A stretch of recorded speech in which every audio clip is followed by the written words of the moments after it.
วัสดีครับมาพบกันแล้วนะครับกับข่าวพยากรณ์อากาศบริเวณภาคใต้ฝนตกประจำวันจันทร์ที่2มิถุนายน2519นะครับมาแลกข้อมูลพร้อมๆกันเลยนะครับว่าลักษณะอากาศบ้านเราเป็นพื้นบ้างครับเรื่องวันที่ภาพแล้วนะครับเป็นแผนที่อากาศผิวเผินนะครับจะเห็นว่ามีมวลอากาศเย็นนะครับจากสีลูกใต้นะครับมาแพร่นะครับปกคลุมบริเวณของ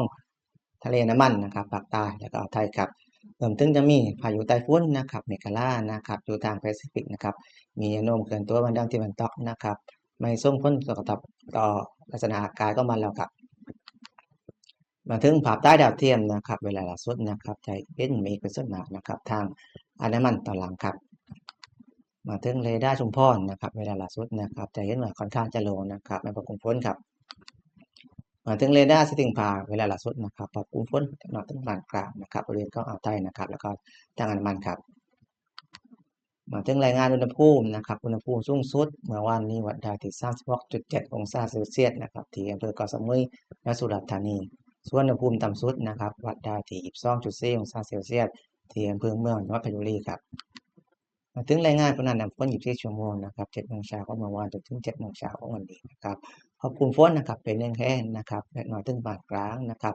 วัดปริมาณฝนสูงสุดนาที25.6มิลลิเมตรที่ตำบลหนองพลับอำเภอหัวหินจังหวัดประจวบคีรีขันธ์ครับ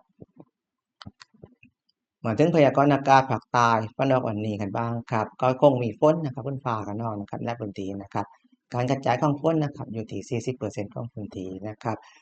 ภาคพี่น้องนิดนึงครับวันนี้ยังคงมีฝนนะครับให้ระวังเรื่องของอันตรายจากฝนฟ้ากันนองนะครับแล้วก็ลมโชกแรงด้วยครับสำหรับอุณหภูมินะครับต่ำสุดอยู่ที่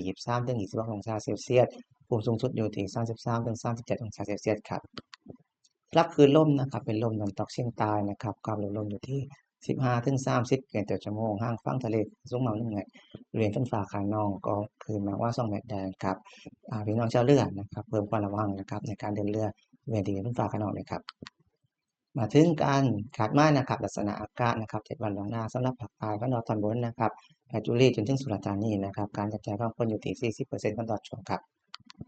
สำหรับภาคใต้ฝั่งตอนล่างนะครับตั้งแต่นครศรีธรรมราชจนถึง3จังหวัดนะครับการกระจายของฝนอยู่ที่40-60%ของพื้นที่แต่มีฝนหนักในบางแห่งครับ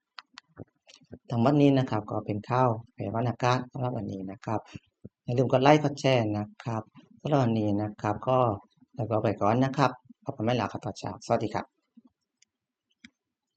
อุตุนิยมวิทยายุคใหม่แจ้งข่าวฉับไวใส่ใจปวงชน